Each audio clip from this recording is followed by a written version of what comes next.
اعوذ باللہ من الشیطان الرجیم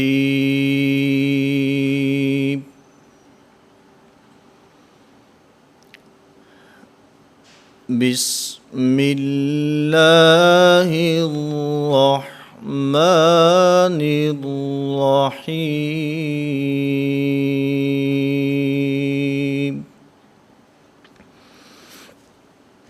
نورانی قاعدہ کی تختی نمبر 5۔ تختی نمبر 4 میں حرکات کی بحث ہے، حرکات کو بیان کیا گیا ہے۔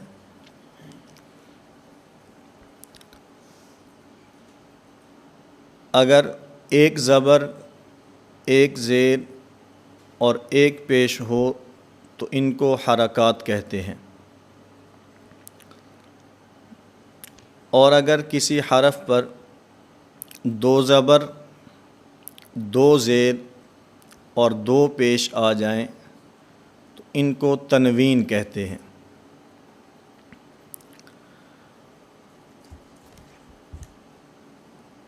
اس تختی کے اندر بھی سابقہ تختیوں کی طرح مخارج کا خیال رکھنا ہے، حروف کی صفات کا خیال رکھنا ہے، اور اس کے ساتھ ساتھ جس طرح چوتھی تختی کے مشق کے اندر میں نے یہ بات عرض کی تھی، حرف کا نام مکمل اور پورا لینا ہے، اسی طرح یہاں پر بھی ہجا کرتے ہوئے حرف کا پورا اور مکمل نام لیں گے، اور پھر اس میں چند بہت ضروری اور اہم باتیں ہیں، ان کو سمجھ لیں، اس کے بعد پھر اس تختی کا ہجا اور اس کی مشق کرتے ہیں۔ آپ اگر قاعدہ میں دیکھیں تو اس میں سب سے پہلا حرف میم ہے، اور اس کا رسم الخط دیکھیں تو میم 2 زبر اور آگے 7 الف لکھا ہے، تو ہجا کرتے ہوئے اس الف کا نام نہیں لینا، اور اگر آپ تھوڑا سا نیچے کی طرف جائیں تو آگے ذال 2 زبر، اس کے آگے الف نہیں ہے بلکہ یا لکھی ہے۔ اسی طرح تھوڑا سا آگے جائیں تو دال ہے، دال 2 زبر، اس کے آگے بھی الف نہیں ہے بلکہ یا ہے۔ اسی طرح اس دال سے پہلے جو تا لکھی ہے، اس تا کے اندر بھی تا 2 زبر، اس کے آگے الف نہیں ہے، اور اسی طرح آپ نیچے کی طرف جائیں تو جہاں پر حمزہ لکھا ہے، اس حمزہ کے آگے بھی حمزہ 2 زبر، آگے نہ الف ہے نہ یا ہے۔ اس کی کیا وجہ ہے کہ بعض حروف کے آخر میں 2 زبر کی تنوین کے بعد الف لکھا ہے، بعض حروف کے آخر میں 2 زبر کی تنوین کے بعد یا لکھی ہے، اور بعض حروف کے آخر میں 2 زبر کی تنوین کے بعد نہ الف لکھا ہے نہ یا لکھی ہے۔ تو اس کا جواب سمجھ لیں مختصراً، اس کے اندر مصحف عثمانی کے رسم الخط کا لحاظ رکھا گیا ہے۔ حضرت عثمان رضی اللہ تعالیٰ عنہ نے جو قرآن کریم مدون فرمایا تھا، اس کے اندر یہ حروف اسی طرح لکھے ہیں، تو اس لیے اس رسم کا، اس رسم الخط کا لحاظ رکھتے ہوئے بعض حروف کے آخر میں الف لکھا ہے، بعض حروف کے آخر میں یا لکھی ہے، اور بعض حروف کے آخر میں نہ الف لکھا ہے نہ یا لکھی ہے۔ قرآن کریم کی مثال سمجھ لیں، یہ تو عموماً ہے، جیسے میم 2 زبر من، اس کے اندر تو کیونکہ قاعدہ اور ضابطہ یہ ہے کہ 2 زبر والی تنوین وقف کی حالت میں الف سے بدل جاتی ہے، جیسے آبادن سے آبادا، یہ تو الف سے بدل گئی، یہ تو عام قاعدہ ہے۔ اس کے ساتھ جو ذال اور دال ہے، ان دو حروف کے آخر میں دو زبر کی تنوین کے بعد یا لکھی ہے۔ قرآن کریم کے اندر بھی یہ موجود ہے۔ پہلا پارہ سورۃ البقرہ اگر آپ شروع کریں، الف لام میم ذالک الکتاب لا ریب فیہ ھدی للمتقین۔ اب یہاں پر جو ہدن ہے، اس ہدن کی دال کے دو زبر کی تنوین کے بعد یا لکھی ہے، تو اس لیے یہاں پر بھی صاحب قاعدہ نے، مصنف نے ذال کے بعد اور دال کے بعد یا لکھی ہے۔ قرآن کریم میں ہے قل ہوا اذا، قل ہوا اذا، اس اذا اذن ہے اصل میں، اذن فاعتزلوا النساء فی المحیض، اس کے اندر بھی ذال کے اوپر دو زبر کی تنوین ہے اور اس کے بعد یا لکھی ہے، اس لیے یہاں پر بھی انہوں نے قاعدہ کے اندر دو زبر کی تنوین کے بعد یا لکھی ہے۔ اسی طرح تا جو لکھی ہے، اس تا کی شکل لمبی تا نہیں لکھی بلکہ گول تا لکھی ہے۔ یہ بھی وقف کی طرف اشارہ ہے کہ جس طرح دو زبر کی تنوین وقف کی حالت میں الف سے بدل جاتی ہے، اسی طرح گول تا یہ بھی وقف کی حالت میں ہا سے بدل جاتی ہے۔ تو یہ اس وقف کی طرف اشارہ کیا، جیسے ہم قرآن کریم کی تلاوت کریں القارعۃ ما القارعۃ، حقیقت میں دیکھا جائے القارعۃ ما القارعۃ وما ادراک ما القارعۃ ہے تو تا، لیکن کیونکہ وقف کی حالت میں یہ ہا سے بدل جاتی ہے، تو اس لیے صاحب قاعدہ نے اس کے اندر اس قاعدے کا خیال رکھتے ہوئے اس کو لمبی تا لکھنے کی بجائے گول تا لکھا اور اس کے اوپر دو زبر کی تنوین ڈالی ہے کہ بسا اوقات وقف کی حالت میں ایسا بھی ہوتا ہے کہ گول تا یہ وقف کی حالت میں ہا سے بدل جاتی ہے۔ اسی طرح جو حمزہ ہے، حمزہ کے آخر میں الف بھی نہیں لکھا، دو زبر کی تنوین کے بعد یا بھی نہیں لکھی، اس کے اندر بھی مصحف عثمانی کے رسم الخط کا لحاظ رکھا گیا ہے۔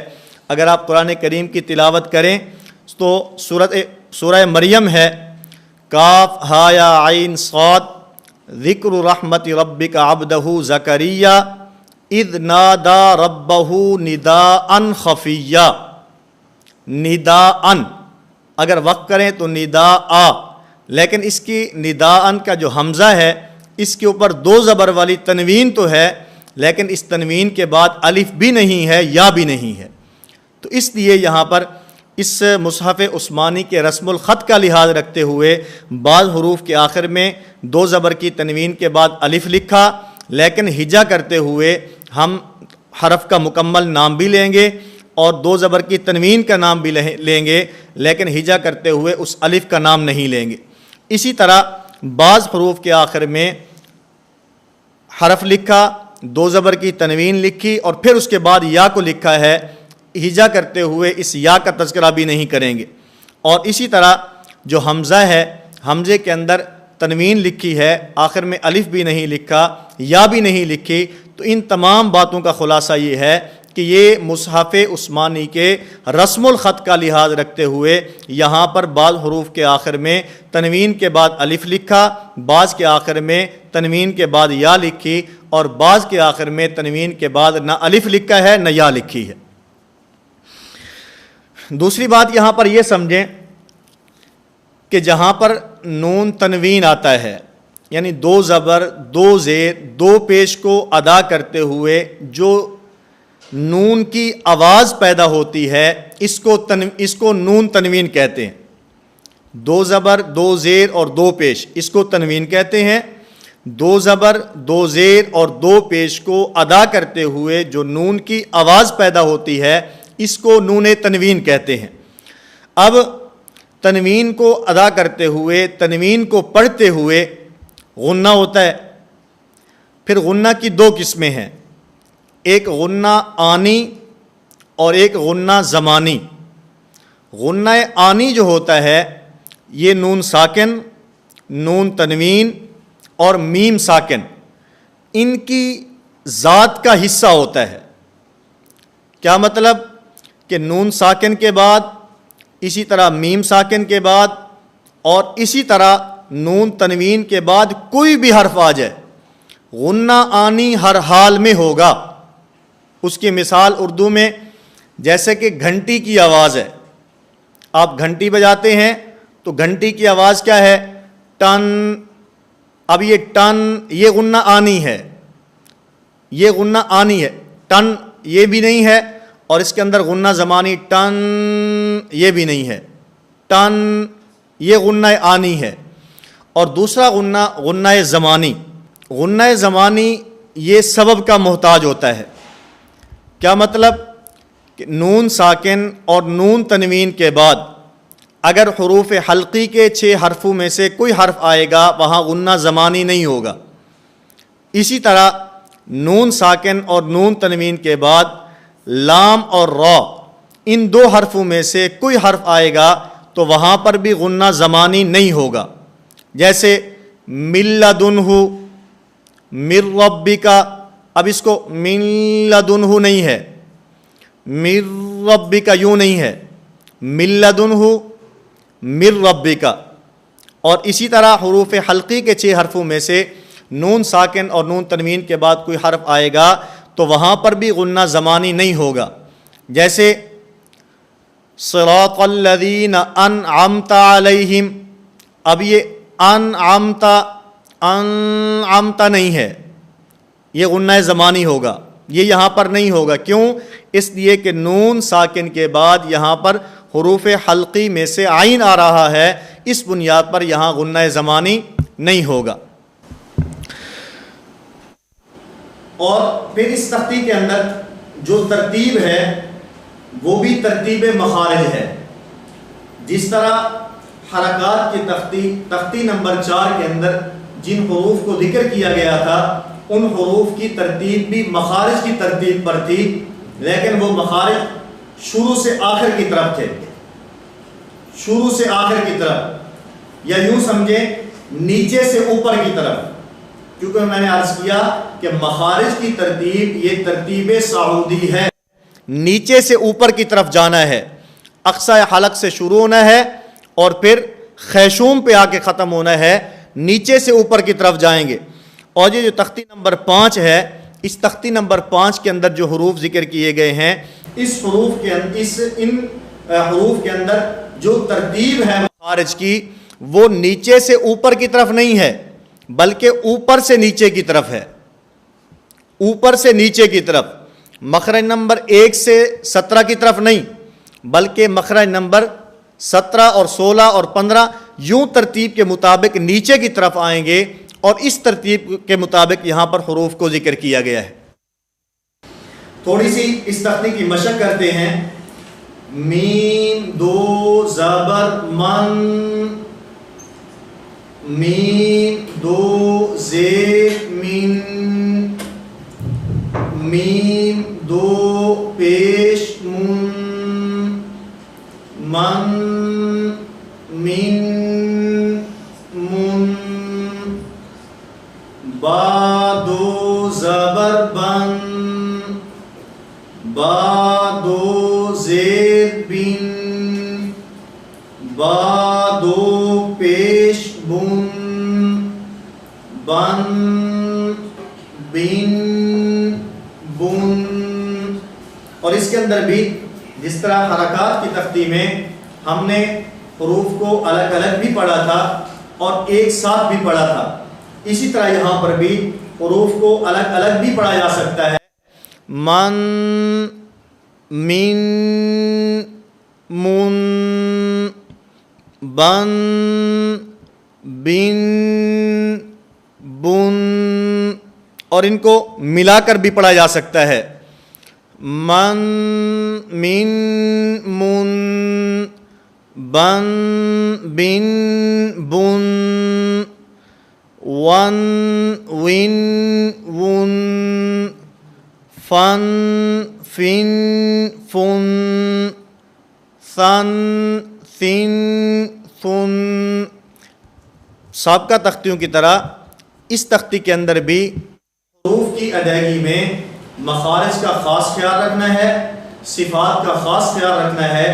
مخرج صحیح اپنے حرف صحیح اپنے مخرج سے ادا ہو، اور پھر اس کے اندر صفات کا خیال رکھتے ہوئے موٹے حرف کو موٹا پڑھنا ہے اور باریک حرف کو باریک پڑھنا ہے۔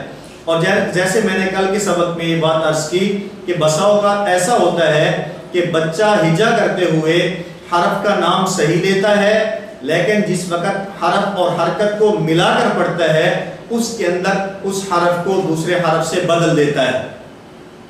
مثلا یہ ثا ہے، سا دو زبر سن، یہ ٹھیک ہے۔ سا دو زیر سین، یہ غلط ہے۔ اب ہجا کرتے ہوئے اس نے حرف کو صحیح ادا کیا، مخرج سے ادا کیا، نوکے زبان کو دانتوں کے ساتھ لگایا اور تا کو صحیح اپنے مخرج سے ادا کیا، لیکن جس وقت اس نے ہجا مکمل کر لیا، حرف اور حرکت کو آپس میں ملا کر پڑھا، تو پھر اس نے فا نہیں پڑھا بلکہ اس کو سین سے تبدیل کر دیا ہے۔ اسی طرح چند ایک حروف،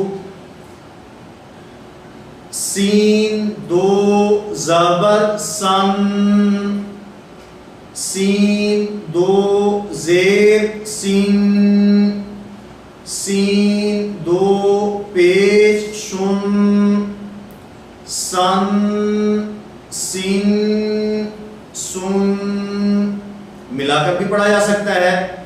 سن سین سن، سن سن سن، تن تین تن، دن دن دن، قن قن قن۔ تو اسی طرح آپ نے کل کے سبق میں آنے تک کم از کم 2 مرتبہ اس تختی کی مشق کرنی ہے، اور اس کی مشق کرتے ہوئے چند ایک باتوں کا خاص خیال رکھنا ہے۔ نمبر 1، حرف کو صحیح اپنے مخرج سے ادا کرنا ہے۔ نمبر 2، حرف کی صفات کا خاص خیال رکھنا ہے، اس میں موٹے حرف کو موٹا اور باریک حرف کو باریک پڑھنا ہے۔ نمبر 3، ہجا کرتے ہوئے حرف کا نام مکمل لیں گے، اور اس کے بعد نمبر 4، ہجا کرتے ہوئے جس طرح ہم نے مخارج اور صفات کا خیال رکھنا ہے، اسی طرح جب حرف کو حرکت کے ساتھ ملا کر پڑھنا ہے تو اس کے اندر بھی اس بات کا خاص خیال رکھنا ہے کہ جس طرح ہم نے ہجا کرتے ہوئے حرف کو صحیح ادا کیا ہے، حرکت کے ساتھ ملاتے ہوئے ہم نے حرف کو صحیح ادا کرنا ہے۔ اور عموماً ایسے ہوتا ہے کہ استاد جس وقت بچے کو پڑھاتا ہے تو پہلی تختی کے اندر توجہ مکمل ہوتی ہے، پوری توجہ اور دھیان کے ساتھ پہلی تختی پڑھائی جاتی ہے، اور جب پہلی تختی بچہ صحیح طرح پڑھ لیتا ہے، اس کو سمجھ لیتا ہے اور حروف کی صحیح ادائیگی مخارج سے کرتا ہے، تو اس کے بعد جو آگے والی تختیاں ہیں اس کے اندر مخارج کا خیال نہیں رکھا جاتا کہ مخارج تو ہم نے پہلی تختی میں ٹھیک کرا دیے، ہم نے حرف کی ادائیگی تو پہلی تختی کے اندر ہی ٹھیک کرا دی تھی، اب بچہ پہلی تختی کے اندر حرف تو ٹھیک پڑھتا ہے، وہ سا کو تا پڑھتا ہے، لال کو لال پڑھتا ہے، صاد کو صاد پڑھتا ہے، قوا کو قوا پڑھتا ہے، اس کے بعد جو آگے والی تختیاں ہیں اس کے اندر اس بات کا خیال نہیں رکھا جاتا۔ تو اس طرح آپ حضرات نے اس بات کا خاص خیال رکھنا ہے کہ ہم نے تختی نمبر 1 سے لے کر تختی نمبر 16 تک اس مکمل قاعدہ کو پڑھنا ہے۔ تو قاعدہ کے اندر جیسے میں نے پہلے یہ بات عرض کی کہ اس کے خلاصے کے اندر کہ نمبر 1 حروف کی پہچان، نمبر 2 حرکات کی پہچان، نمبر 3 علامات کی پہچان، اور نمبر 4 حروف کی پہچان، حرکات کی پہچان، علامات کی پہچان کے بعد ہم نے حروف کی مشق، حرکات کی مشق اور اسی طرح علامات کی مشق کرنی ہے۔ تو جس طرح حروف کی پہچان میں ہم نے مخارج کا خیال رکھا، حروف کی پہچان میں ہم نے صفات کا خیال رکھا، اسی طرح ہم جس وقت آگے چلیں گے اور مشق کی طرف آئیں گے تو مشق کی تختیوں کے اندر بھی ہم حروف کے مخارج کا بھی خاص خیال رکھیں گے، حروف کی صفات کا بھی خاص خیال رکھیں گے، اور پھر ہجا کرتے ہوئے حروف اس حرف کا مکمل نام لیں گے، اور پھر اس کے بعد ہجا کرنے کے بعد جب حرف کو حرکت کے ساتھ ملا کر پڑھیں گے اس کے اندر بھی حروف کے مخارج کا خیال رکھتے ہوئے اس کو صحیح اپنی صفات سے ادا کریں گے تو پھر ہمارا یہ حرف صحیح اپنے مخرج سے ادا ہونے کے بعد، صفات کا خیال رکھنے سے ادا ہونے کے بعد ہم صحیح تجوید کے مطابق اس کو پڑھنے والے ہوں گے۔ ورنہ ہوگا یہ کہ جب ہم ہجا کریں گے اس وقت حرف کا صحیح نام لیں گے اور جس وقت اس کو حرکت کے ساتھ ملا کر پڑھیں گے اس وقت وہ حرف دوسرے حرف سے بدل جائے گا، اور بسا اوقات حرکت کا خیال نہیں رکھیں گے تو وہ حرف دوسرے حرف سے بدل جائے گا، بلکہ وہ حرکت دوسرے حرف سے بدل جائے گی، وہ حرکت نہیں رہے گی بلکہ وہ حرکت دوسرا حرف بن جائے گی، اور بسا اوقات اس حرکت کے حرف سے بدلنے کی بنیاد پر معنی ایسا تبدیل ہوگا کہ اگر نماز کے اندر پڑھا جا رہا ہے تو وہ نماز بھی فاسد ہو جائے گی۔ اس لیے ہم نے اس بات کا خاص خیال رکھتے ہوئے حروف کو صحیح اپنے مخارج سے ادا کرنا ہے اور اس کی صفات کا خاص خیال رکھنا ہے، مخرج صحیح اپنے حرف سے ادا ہو اور صفات کا اس کے اندر خاص خیال رکھا جائے۔ تو یہی تجوید کا خلاصہ ہے۔ تجوید کہتے ہی اسے ہیں کہ حرف کو اپنے مخرج سے صفات کا خیال رکھتے ہوئے ادا کرنا، اسی کو تجوید کہا جاتا ہے۔ اللہ رب العزت مجھے بھی اور آپ تمام حضرات کو بھی قرآن کریم صحیح تجوید کے مطابق پڑھنے کی توفیق عطا فرمائے۔